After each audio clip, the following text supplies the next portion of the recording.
인천 상륙작전 성공 이후 파죽지세로 북진하면서 압록강까지 그에 다다랐던 미 해병 제1사단이 1950년 11월에 개마구원의 장진호에서 전혀 예기치 못했던 중공군의 기습을 당해 전민의 위기에 봉착했을 때였습니다. 미군은 어쩔 수 없이 흥남으로 철수하여 바다를 통해 탈출을 시도할 수밖에 없었는데 때마침 들이닥친 최악의 한파와 싸우면서 병력이 10배나 되는 중공군의 포위를 뚫고 그 작전을 시도하는 것은 문자 그대로 연일 악전고투였습니다. 그 치욕스럽고도 고통스러웠던 현장에 있었던 한 참전 용사가 어떤 텔레비전의 다큐멘터리 인터뷰에서 이런 회상을 했습니다. 그는 후퇴 행군 중에 2명의 동료 병사가 길가에 그냥 주저앉아 있는 것을 보고 너희들 여기 그렇게 앉아있으면 곧 중공군 놈들한테 잡힐 텐데 빨리 일어나야지 라고 다그쳤습니다. 하지만 그들은 아무 반응이나 대꾸조차 없이 그 자리에서 꿈쩍도 하지 않았습니다.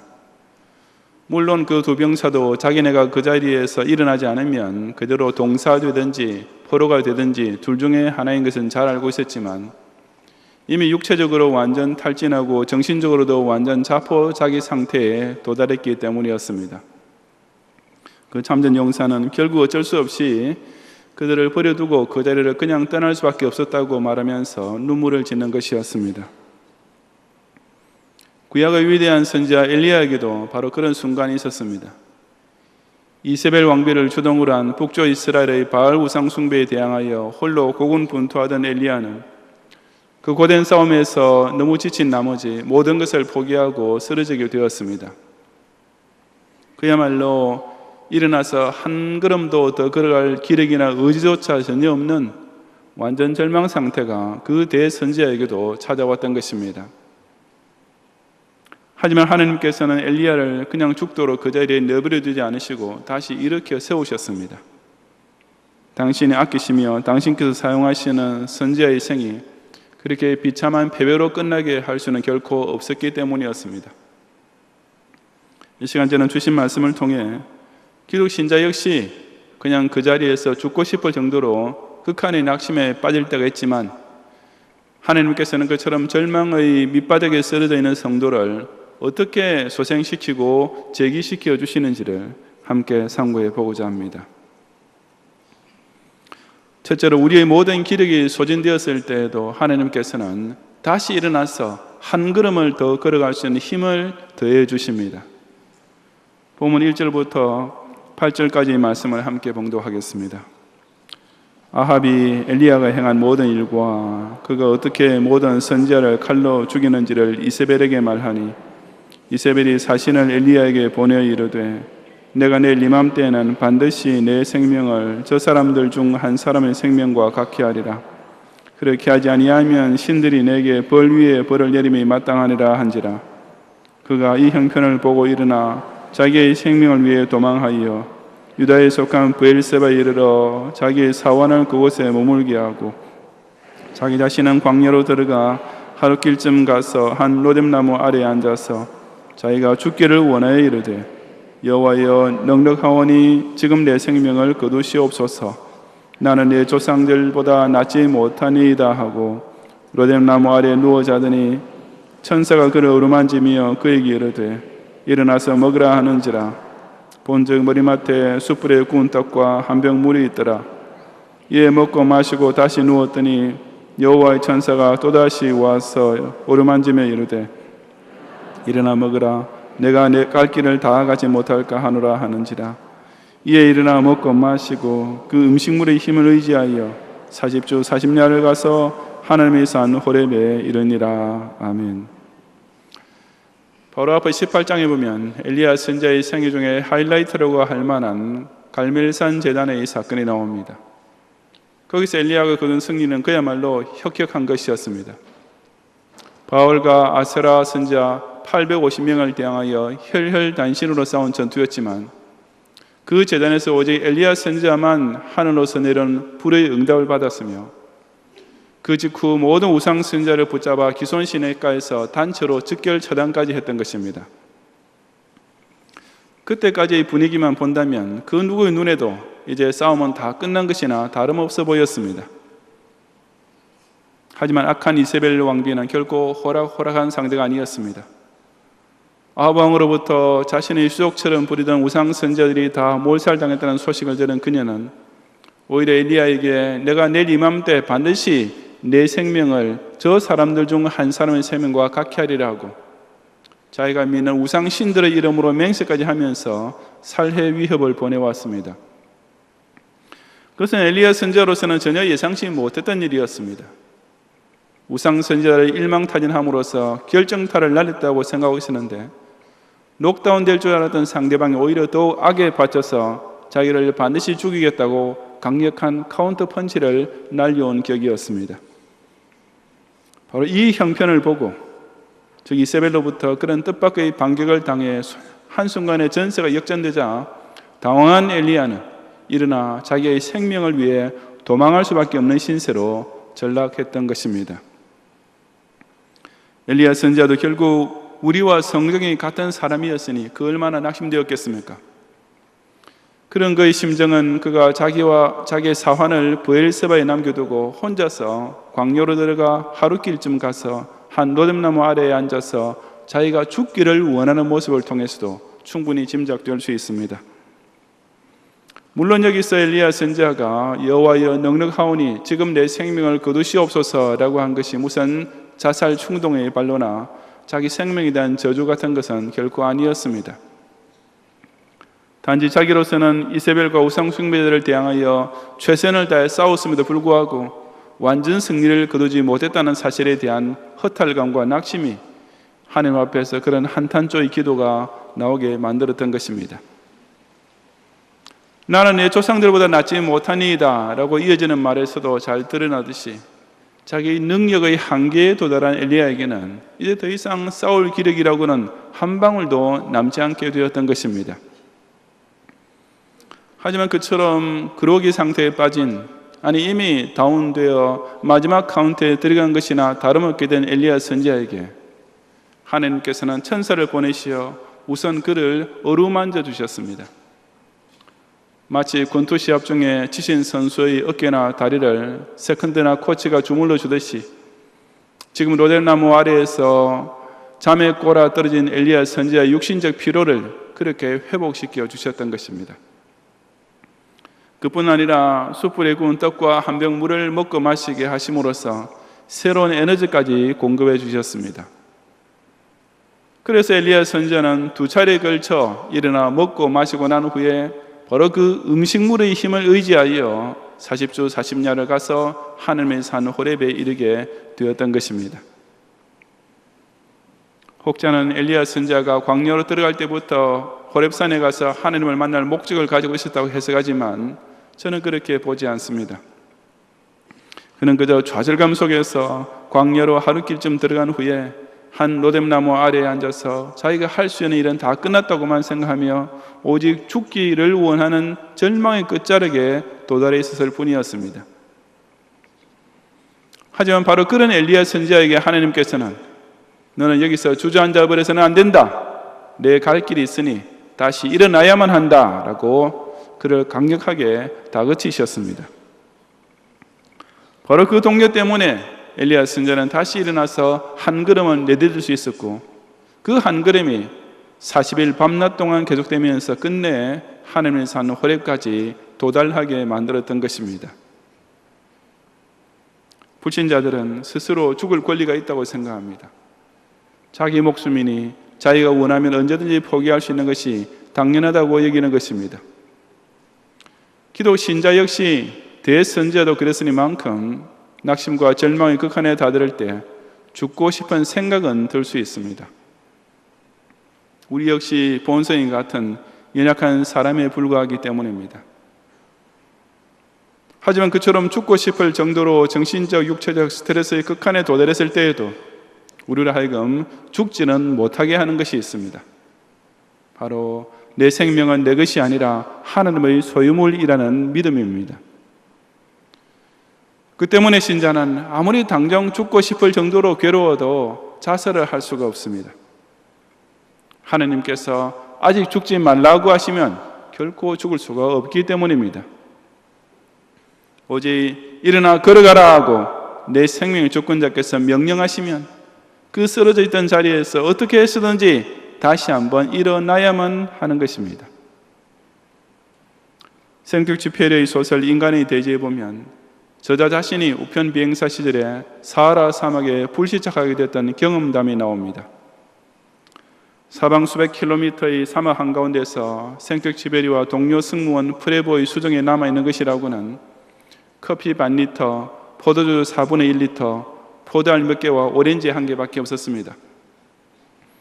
그것은 뜨거운 태양 아래에서 5시간만 걸으면 다 증발되고 말 수분에 불과했지만 두 사람은 털끝만한 가망성이라도 붙잡기 위해 무작정 한 방향을 정하고 일단 걷기로 했습니다. 그런 필사적인 행군이 나흘째 되던 새벽에 완전히 탈진한 동료 프레보는 모래 속에 몸을 쳐박고 드러누워 일어나려 하지 않았습니다.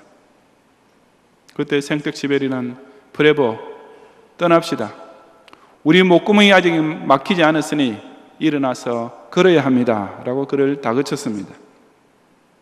그렇게 간신히 다시 시작된 걸음이 얼마 후에 사막 부족 베두인 한 명을 만나게 만들었고 그 두 사람은 그야말로 기적적으로 구조되었던 것입니다.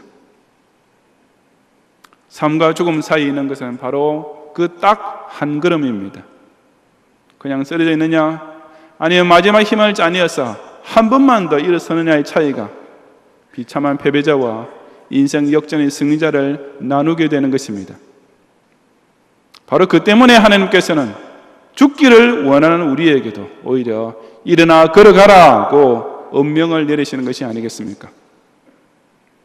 실직을 당해도 오늘 하루 밥 지어 먹을 쌀이 있으면 그것이 곧 하나님께서 천사를 통해 내게 먹여주시는 떡과 물인 줄로 깨달아야 합니다. 파산을 했을지라도 아직 건강한 몸이 있으면 그것을 곧 하나님께서 일어나 호렙산까지만 내 발로 걸어가라고 독려하시는 징표로 받아들일 줄 알아야 하는 것입니다. 오로지 죽고 싶은 생각만 남아있을 정도로 모든 기운이 다 소진되었을 때에도 로뎀나무 아래 그냥 쓰러있지 말고 생명을 주님께서 베푸시는 힘에 의지하여 다시 한번 일어나서 기적적인 재기를 향한 첫 한 걸음을 꼭 내딛는 성도들이 되시기를 바랍니다. 둘째로 우리에게 생의 의욕마저 사라지려 할 때에도 하나님께서는 교회를 중심으로 반드시 내가 완수해야 할 사명을 일깨워 주십니다. 9절 이하 18절까지 함께 봉독하겠습니다. 엘리야가 그곳 굴에 들어가 거기서 머물더니 여호와의 말씀이 그에게 임하여 이르시되 엘리야야 내가 어찌하여 여기 있느냐. 그가 대답하되 내가 만군의 하나님 여호와께 열심히 유별하오니 이는 이스라엘 자손이 주의 언약을 버리고 주의 제단을 헐며 칼로 주의 선지자들을 죽였으며오며 오직 나만 남았거늘 그들이 내 생명을 찾아 빼앗으려 하나이다. 여호와께서 이르시되 너는 나가서 여호와 앞에서 산에 서라 하시더니 여호와께서 지나가시는데 여호와 앞에 크고 강한 바람이 산을 가르고 바위를 부수나 바람 가운데 여호와께서 계시지 아니하며 바람 후에 지진이 있으나 지진 가운데에도 여호와께서 계시지 아니하며 또 지진 후에 불이 있으나 불 가운데에도 여호와께서 계시지 아니하더니 불 후에 세미한 소리가 있는지라. 엘리야가 듣고 그릇으로 얼굴을 가리고 나가 굴 어귀에 서매 소리가 그에게 임하여 이르시되 엘리야야 내가 어찌하여 여기 있느냐. 그가 대답하되 내가 만군의 하나님 여호와께 열심히 유별하오니 이는 이스라엘 자손이 주의 언약을 버리고 주의 제단을 헐며 칼로 주의 선지자들을 죽였으며오며 오직 나만 남았거늘 그들이 내 생명을 찾아 빼앗으려 하나이다. 여호와께서 그에게 이르시되 너는 내 길을 돌이켜 광야를 통하여 다메섹에 가서 이르거든 하사엘에게 기름을 부어 아람의 왕이 되게 하고 너는 또 님시의 아들 예후에게 기름을 부어 이스라엘의 왕이 되게 하고 또 아벨무홀라 사밧의 아들 엘리사에게 기름을 부어 너를 대신하여 선지자가 되게 하라. 하사엘의 칼을 피하는 자를 예후가 죽일 것이요 예후의 칼을 피하는 자를 엘리사가 죽이리라. 그러나 내가 이스라엘 가운데 7,000명을 남기리니 다 바알에게 무릎을 꿇지 아니하고 다 바알에게 입맞추지 아니한 자니라. 아멘. 드디어 호렙산에 도착한 엘리야 선지자는 한 굴에 들어가 거기서 자신의 처지와 심정을 하나님께 솔직히 하소연하게 되었습니다. 내가 어찌하여 여기 있느냐라는 하나님의 말씀은 너 이세벨과 싸우지 않고 여기서 무엇을 하고 있느냐라는 뜻이었습니다. 그런 하나님의 단호한 추궁에 대하여 엘리야 선지자는 내가 만군의 하나님 여호와께 열심히 유별하오니라고 했는데, 이 말은 내가 만군의 하나님 여호와를 위하여 지금까지 열정적으로 힘을 다해 섬겼습니다 라는 뜻입니다. 그러면서 엘리야 선지자는 자기로서는 그처럼 할 수 있는 데까지 다 해보았지만 상황은 여전히 호전되지 않고 있다고 단언했습니다. 갈멜산 전투 이후에도 대부분의 이스라엘 자손은 여전히 주의 언약과 주의 제단을 저버리고 주의 선지자에 대하여 적대 행위를 계속했을 뿐 아니라 오직 나만 끊을 그들이 내 생명을 찾아 빼앗으려 하나이다라고 이제 혼자 남은 자기마저 이세벨의 추계 앞에 풍전등화 같은 신사가 되었다고 하나님 앞에서 두 번이나 똑같은 말로서 한탄을 했던 것입니다. 그런 엘리야 선지자에게 하나님께서는 좀 특이한 방법으로 나타나셨습니다. 먼저 크고 강한 바람, 지진, 불 등이 있었지만 그 가운데는 여호와께서 계시지 아니하셨고, 그 대신 마지막으로 세미한 소리로서 그에게 찾아와 주셨던 것입니다. 그것은 지금 하나님께서 악한 이세벨 세력을 완전히 도말하기 위해 행하실 역사는 어떤 강력한 초자연적인 기적이 아니라 엘리야 선지자의 심령에 들으시는 말씀을 통해서 이루어질 것을 암시하는 것이었습니다. 그렇다면 그 말씀이 과연 무엇이었습니까? 하나님께서는 엘리야 선지자로 하여금 우선 하사엘에게 기름을 부어 아람의 왕이 되게 하고, 또한 예후에게 기름을 부어 이스라엘의 왕이 되게 하라고 명하셨습니다. 그렇게 함으로써 하나님께서는 그 하사엘의 칼과 예후의 칼을 우상 숭배로 범죄한 북쪽 이스라엘을 심판하시는 도구로서 사용하셨던 것입니다. 엘리야가 기름을 부어 세웠던 또 한 사람은 엘리사 선지자였는데, 하사엘과 예후의 칼을 피하는 자를 엘리사가 죽이리라고 하신 말씀은 엘리사도 직접 사람을 죽이게 된다는 뜻이 아니라 그의 사역 역시 결과적으로는 하나님의 심판의 도구가 될 것이라는 의미입니다. 하나님께서는 그처럼 엘리야 선지자가 반드시 완수해야 할 마지막 사명을 명하시면서 내가 이스라엘 가운데 7,000명을 남기리니 다 바알에게 무릎을 꿇지 아니하고 다 바알에게 입맞추지 아니한 자니라고 하는 의외의 사실을 알려주셨습니다. 엘리야 선지자는 바알과 싸우는 사람이 자기뿐인 줄 알고 하나님 이제 저 혼자만 남았습니다 라고 비명을 질렀는데, 놀랍게도 하나님께서는 그처럼 엘리야와 같은 편에 서서 싸우는 아군이 무려 7,000인이나 더 있다고 밝혀주신 것입니다. 물론 그 7,000명이 다 한 곳에 모여 있는 것은 아니었겠지만 하나님께서는 이세벨의 핍박으로 인해 흩어져서 숨어있던 그 신실한 사람들을 한 명 한 명 다 확실하게 파악하고 계셨습니다. 내가 남기리니 라고 천명하신 대로 아무리 성도를 대적하는 원수가 수적으로 많고 그 세력이 압도적으로 보여도 하나님께서는 그 소수의 참된 성도를 끝까지 보존하심으로써 엘리야 선지자를 격려하고 또 지원하게 하셨던 것입니다. 이것은 실로 놀랍고도 오묘한 하나님의 섭리가 아니었겠습니까? 엘리야 선지자는 스스로 생의 의욕 자체를 완전히 상실한 상태에 빠져 있었습니다.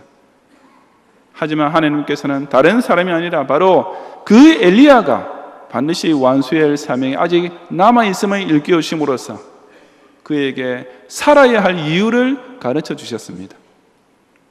그것도 엘리야 혼자서 해야만 하는 일이 아니라 그의 뒤에는 7,000명의 신앙 공동체라는 실로 천군 만마와 같이 든든한 지원군까지 하나님께서 예비해 놓으셨던 것입니다. 불신자들이 자살하게 되는 대표적인 이유 중에 하나가 바로 자신의 인생에 대해 아무런 의미나 목적을 더 이상 찾지 못하기 때문입니다. 즉 그런 사람들은 내가 도대체 왜 더 살아야 하나? 라는 질문에 대해 아무 답을 찾을 수가 없습니다.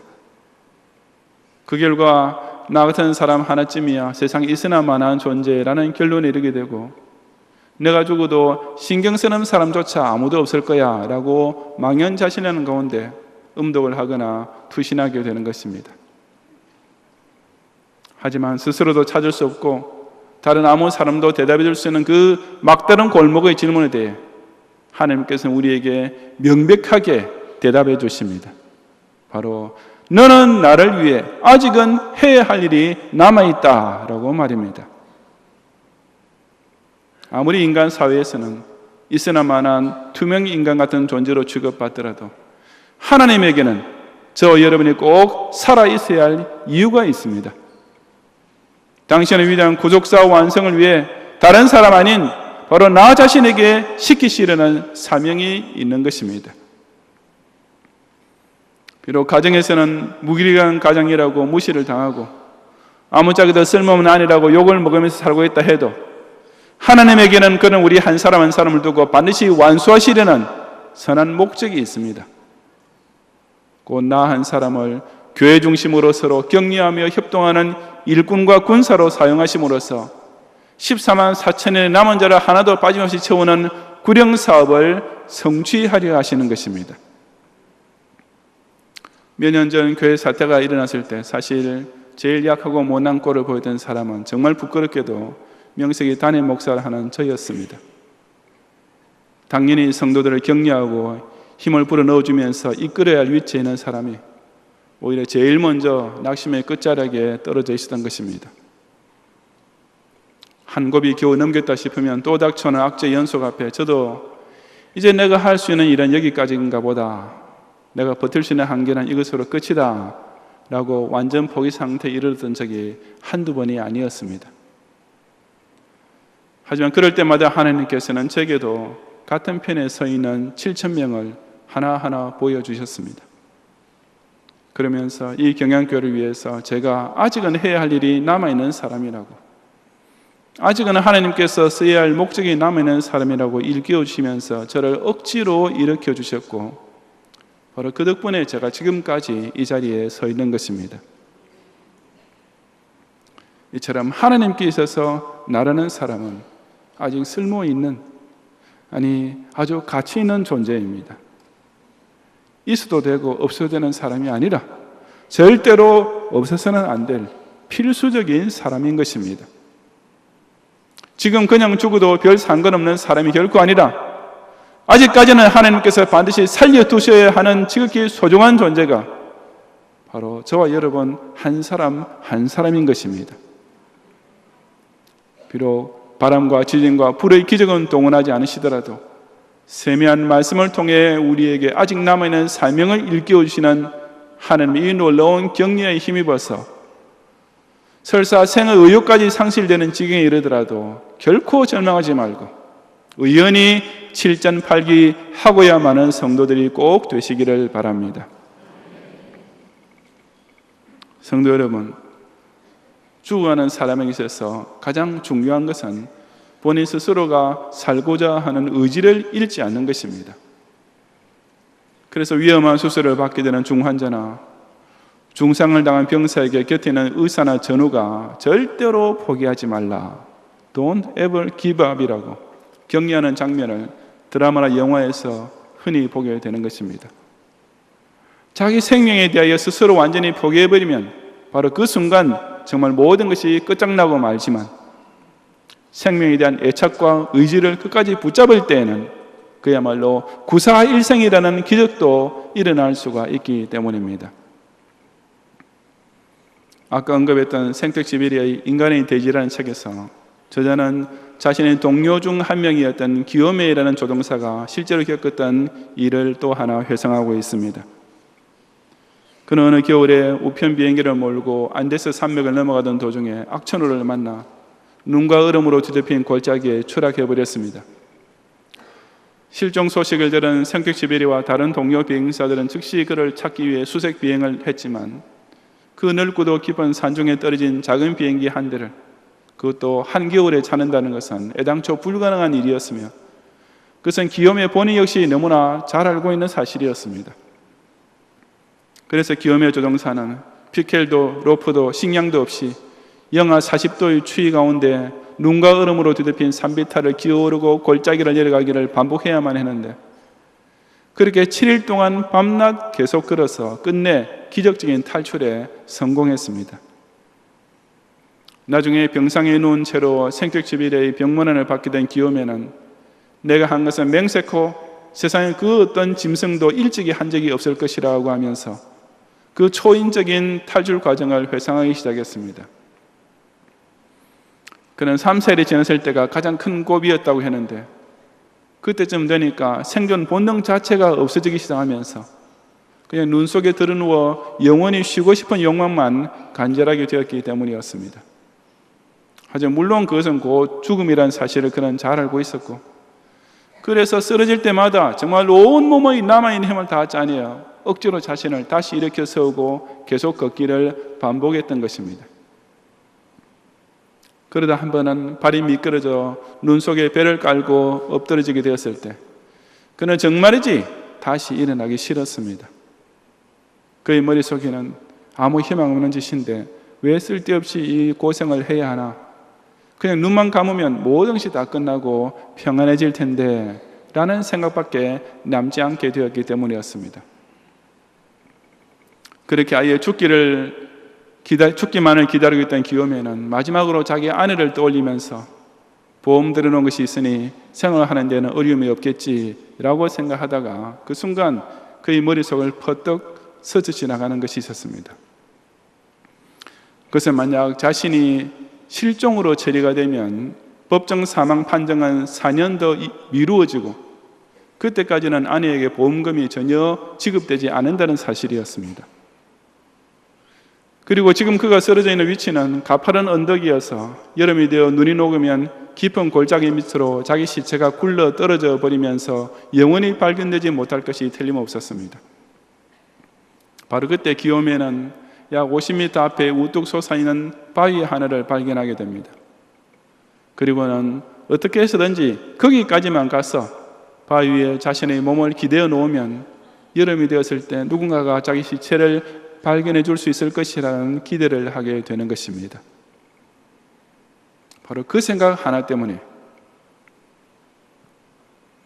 기욤의 조종사는 다시 한번 일어났습니다.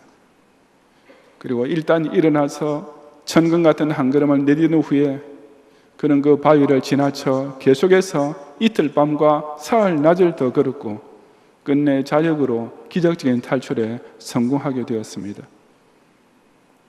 당장 이대로 죽고 싶은 생각만 남은 자리에서 그 조종사는 자기 아내를 위해 남편으로서 마지막으로 꼭 해야 할 일을 상기해내었고 바로 그 때문에 다시 시작한 한 걸음이 결국 자기 생명까지 살리게 되었던 것입니다.